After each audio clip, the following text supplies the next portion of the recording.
लग रहा था कि पिताजी का मर्डर कर दिया जाए, पिताजी को मार दिया जाए, या तो घर छोड़ के भाग दिया जाए। ये दो ही ऑप्शन मैं सोचता था।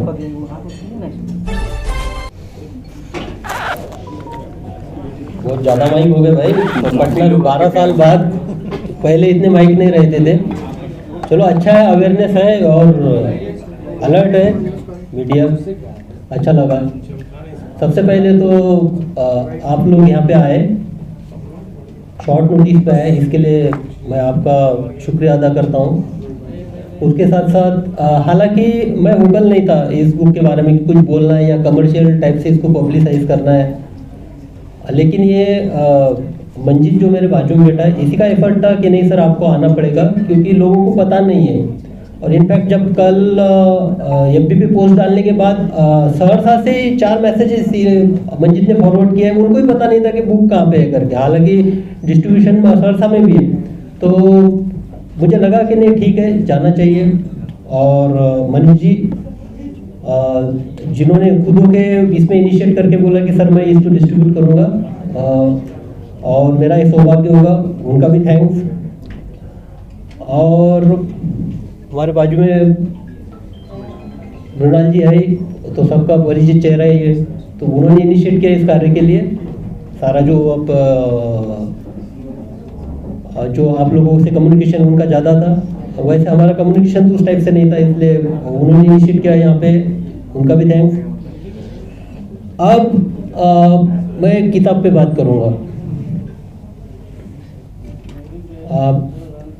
तो ये अभी मंजित ने बताया कि हाँ प्रोडक्शन हाउसेस थे, और मैं यहाँ बता दूँ कि करीबन 13 स्क्रिप्ट मेरे ऊपर लिखी जा चुकी है, और 4 स्क्रिप्ट मेरे मोबाइल में अभी भी है जो सिर्फ मेरे हाँ के लिए रुकी है कि हाँ आप इसको ओके कर दीजिएगा, उस पर मूवी बन जाएगा। तो अब मुंबई में मैं डेपुटेशन पे गया था फैमिली रीज़न की वजह से, वहाँ तो वो कल्चर ही है, कमर्शियल कल्चर है। मैंने वहाँ किसी का भी एक्सेप्टेंस स्वीकृत नहीं किया, वहाँ पे किसी को एक्सेप्टेंस नहीं किया उसमें, क्योंकि जब मैं वो स्क्रिप्ट मेरे पास भेजे जाते थे, मैं उसको पढ़ता था, तो वो एक मुझे लगता था कि जो एक हीरोइक एस्पेक्ट है कॉम का, पुलिस का, जैसा दबंग सिंघम, उस टाइप से वो उसकी लिखावट थी, उस टाइप से उसको प्रोजेक्ट किया गया था कैरेक्टर को। और मेरा मानना है कि दुनिया भी उसी कैरेक्टर को देखना चाहती है कि जो इस्टेब्लिश्ड है। आप कोई पॉलिटिकल लीडर्स को लीजिए जो इस्टेब्लिश्ड है, आप कोई फिल्म स्टार्स को लीजिए, आप स्पोर्ट्समैन को लीजिए। मैं ये नहीं बता रहा हूँ कि मैं उतना बड़ा सेलिब्रिटी या सुपरस्टार या स्टार हूँ, लेकिन हाँ जो भी समाज में जिनको मान्यता है, सिर्फ उनकी कहानियाँ आती है, उनके हीरोइक एस्पेक्ट्स आते हैं। लेकिन मेरा मानना है कि उनके पीछे आप सब भी जो भी खड़े, आपका भी इसमें कोई दो मत नहीं होना चाहिए कि आपके पीछे किसी ना किसी का योगदान होता है आपके परिवार में, और वो क्रूशियल टाइम में होता है। और हालांकि उस पर्सनैलिटी जो समाज में पर्सनैलिटी इस्टेब्लिश हो चुकी है, उसको वो रिस्पेक्ट मिलता है, उसको सारी चीज़ें मिलती है, लेकिन उसके पीछे जो है, जो लोग मेहनत करते हैं, जो एक दिशा निर्देशन करते हैं, जो एक विपरीत परिस्थितियों को सहन करते हैं, जो एक इंस्पिरेशनल फैक्टर्स होते हैं, उनकी कहानियाँ नहीं आती है। तो मैंने तब एक डिसाइड कर लिया कि नहीं, जब कभी किसी स्क्रिप्ट को हाँ करूँगा या कुछ मूवी बनेगा, कुछ भी होगा, लेकिन उससे पहले मेरी जो रियलिटी है, मेरी जो कहानी है, वो आनी चाहिए सोसाइटी के सामने, समाज के सामने। और वो जो कहानी है, वो बोला जाता है कि एक ग्रे एरिया रहता है लाइफ में, हर एक के लाइफ में ग्रे एरिया होता है, ब्लैक एंड व्हाइट में किसी की लाइफ नहीं होती है, तो ग्रे को उसको प्रोजेक्ट किया जाता है। तो मुझे ऐसा लगा कि नहीं, ग्रे नाम की कंसेप्ट को नहीं रखना चाहिए, जो भी कुछ है ब्लैक एंड व्हाइट में आना चाहिए, ट्रू टू दी फैक्ट्स आना चाहिए, सब रियलिटी के साथ आना चाहिए। पहला तो ये था। दूसरा, अभी बताया वो कॉमन एक क्वेश्चन था कि आप ऐसे क्यों है करके, हमेशा का सबका यही था कि आप सबसे डिफरेंट क्यों है, आपका एटीट्यूड ऐसा क्यों है, आप इतने इंट्रोवर्ट क्यों है, जैसा महिलाओं का एस्पेक्ट है, आप महिलाओं के प्रति इतना संवेदनशील क्यों हो। इतना संवेदनशील था कि अगर फॉर एग्जांपल अभी मैं डीआईजी सरसा हूँ, तो सबसे पहले मैं जाने के बाद जो वहाँ पे काम किया था डिस्ट्रेस वारंट, जो कि जिनकी शादी हो चुकी है, बाद में शादी के बाद जो पति छोड़ देते हैं, तो कोर्ट से वो उनका जो एक मंथली उनको देना होता है 4,000, 5,000, 6,000, तो उनको मिलता नहीं, तो कोर्ट उसको वारंट करता है। तो सबसे प्रायोरिटी पे मैंने वही लिया कि नहीं, इनको उनका जो मुआवजा है पति के थ्रू मिलना ही चाहिए, एग्जाम्पल के तौर पे। तो महिलाओं के प्रति आप इतना संवेदनशील क्यों है?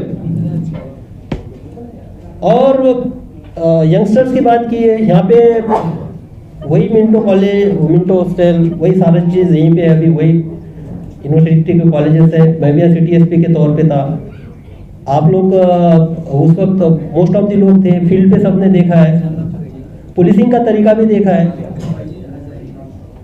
लेकिन उस वक्त एक मेरा एक डिफरेंट एस्पेक्ट था पुलिसिंग का, जो सारे स्टूडेंट को अपील कर गया। बाद में जब भी कोई धरना होता था, अगर मैं जाऊं तो आपने देखा कि 5 मिनट में बातचीत होकर छूट जाता था। तो उसमें एक था कि मैं ह्यूमैनिटेरियन ग्राउंड पे उनको टैकल करता था, थोड़ा हार्श था, लेकिन उनका करियर का भी ख्याल करता था। तो ये एस्पेक्ट क्यों है? तो ये जो डिफरेंट एस्पेक्ट है मेरे पुलिसिंग के डिफरेंट, उसका जवाब बहुत सारे लोगों को चाहिए था। और तीसरी इंपॉर्टेंट बात थी कि मैसेजेस जो भी आते थे, तो एक कमाल है, शुरू में तो यानी 2012, 13, 14 तक तो ठीक था, लेकिन जब अब उसके 14-15 के बाद एक जनरेशन को मैं देख रहा हूँ, तो वो जो मैसेजेस आते थे, उनके मैसेजेस में डिप्रेशन का साइन ज़्यादा था, इंस्पिरेशन की कमियाँ थोड़ी कम दिख रही थी। तो जो भी सवाल थे, तो वो डिप्रेशन में गए हुए जो यंगस्टर्स के सवाल थे, उस टाइप से सवाल होते थे। हालांकि मेरे तौर पे मैं निदान करने की कोशिश करता था, जवाब देने की कोशिश करता था, काउंसलिंग करने की कोशिश करता था। तो मुझे एक लगा कि नहीं, यंगस्टर जो है, ये जो एक डिप्रेशन के मूड में अगर कोई जा रहा है, तो उसको मेरे से बड़ा एग्जाम्पल कोई हो नहीं सकता कि जो उनको मेन स्ट्रीम में खींच के लाए। तो इसलिए फिर सारी चीज़ें एक्यूमुलेट होकर सोचा कि नहीं, लिखा जाए। और लिखने का एक इंस्टिगेटिंग फैक्टर ये भी रहा कि मुंबई में जब पोस्टेड था, तो कोविड का दौर उस वक्त आया। मेरी वाइफ जसलोक हॉस्पिटल में गायनिक का काम करती थी, मैं एज अ कॉप करके, पुलिस करके काम कर रहा था।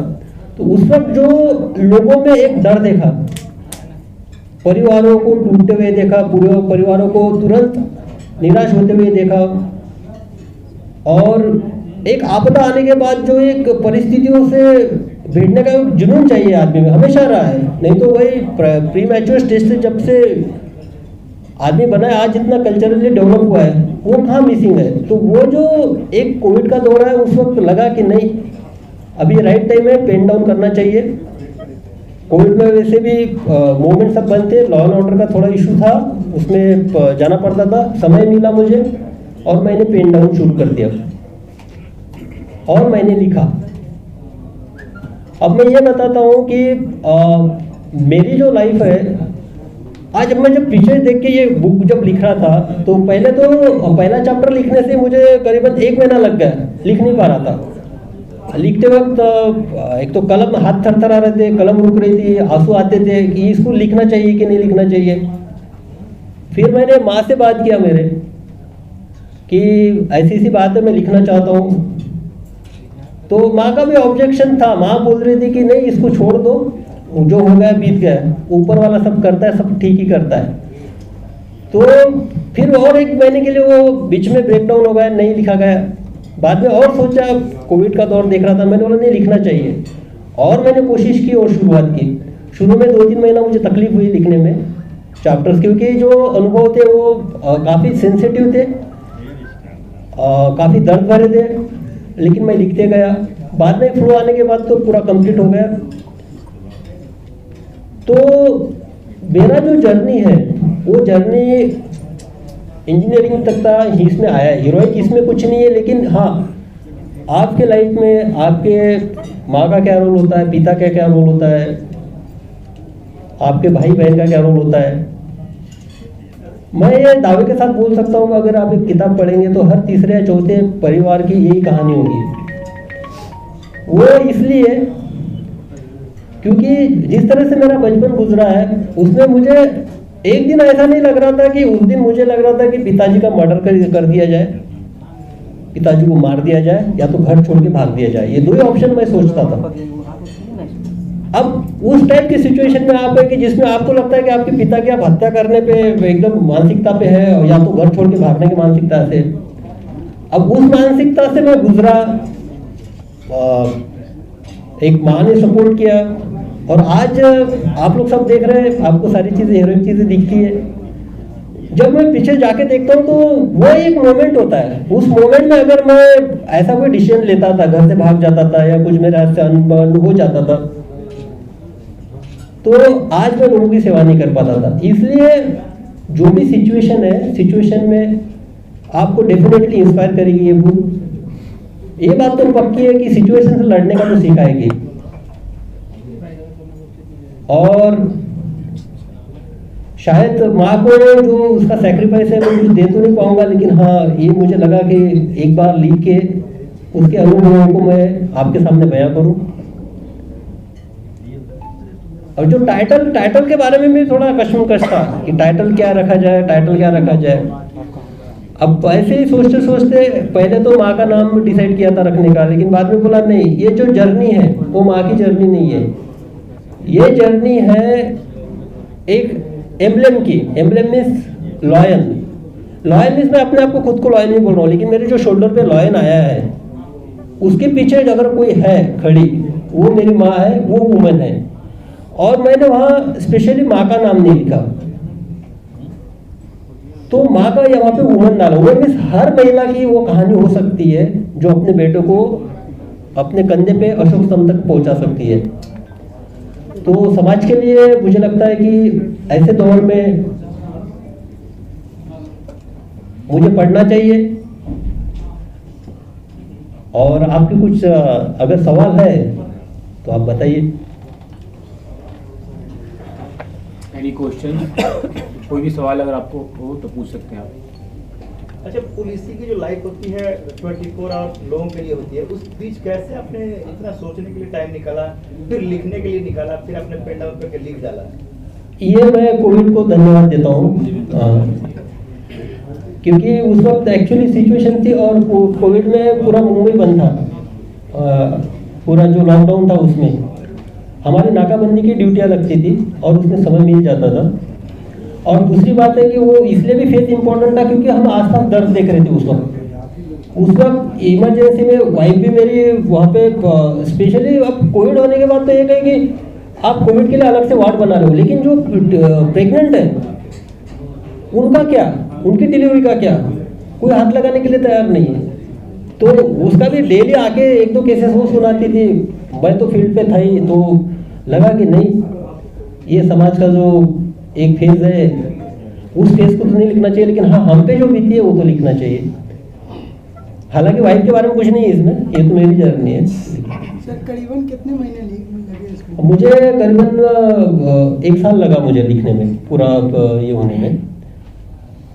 और काफ़ी रिविजिट करना उसी को लग रहा था कि छोड़ देते।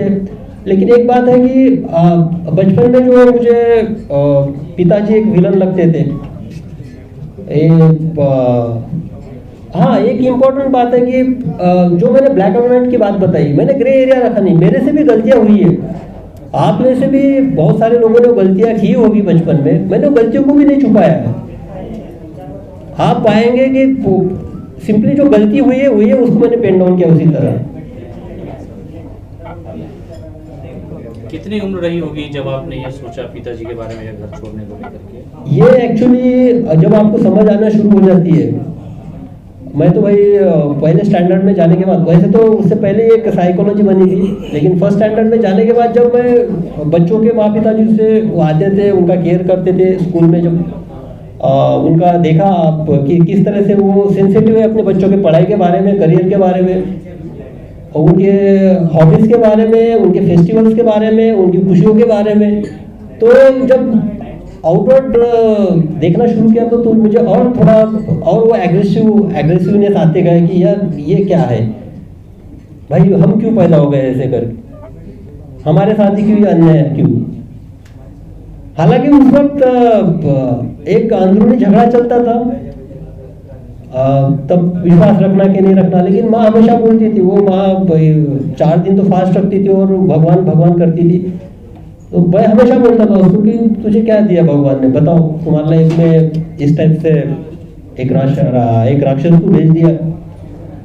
तो माँ बोलती थी नहीं, वो जो करता है सब ठीक करता है, उसी का प्लानिंग सब कुछ होता है। तो आज अगर मैं उस एक्सपेंस से नहीं जाता था तो मुझे थोड़ा लगता है कि मैं इतना सेंसिटिव नहीं होता था जो लोगों के इश्यूज है, और यूथ के प्रति मैं इतना थोड़ा सॉफ्ट होता हूँ। ठीक है, 1-2 डंडा चल जाता है, लेकिन हमने किसी के करियर पे नहीं किया है। और एक बात है कि मैं जब भी जाता हूँ, अभी भी आया मैं मुंबई से आने के बाद, एक तो डिस्ट्रेस वारंट और वो महिलाओं का एक समस्या, और दूसरा सबसे बड़ा इशू था, हमने वो किया कि झूठे एफआईआर में कितने लड़कों का नाम डाला है। स्टूडेंट है, अच्छा पढ़ रहा है, उसका मेरिट है। आज मेरे पास 40 से 50 लोग डेली मिलने आते हैं, महिला आती है मोस्टली। उसमें से आप देखिएगा कि 10 से 15% ऐसे रहते हैं कि वो कंप्लेंट आती है कि मेरा बच्चा पटना में पढ़ता है और ये झगड़े में नाम डाल दिया, जमीन के झगड़े में, करियर चौपट हो गया, कोई गवर्नमेंट जॉब नहीं। तो उसका पर्सनली रिव्यू के तौर पे जो डायरेक्शंस होते हैं वो दिए जाते हैं, एविडेंस कलेक्ट के लिए बोला जाता है, और मुझे सेटिस्फैक्शन है कि वो अगर मेरे अनुभव वो नहीं रहते थे तो मैं इतना सेंसिटिव नहीं हो पाता था इन इशू के प्रति।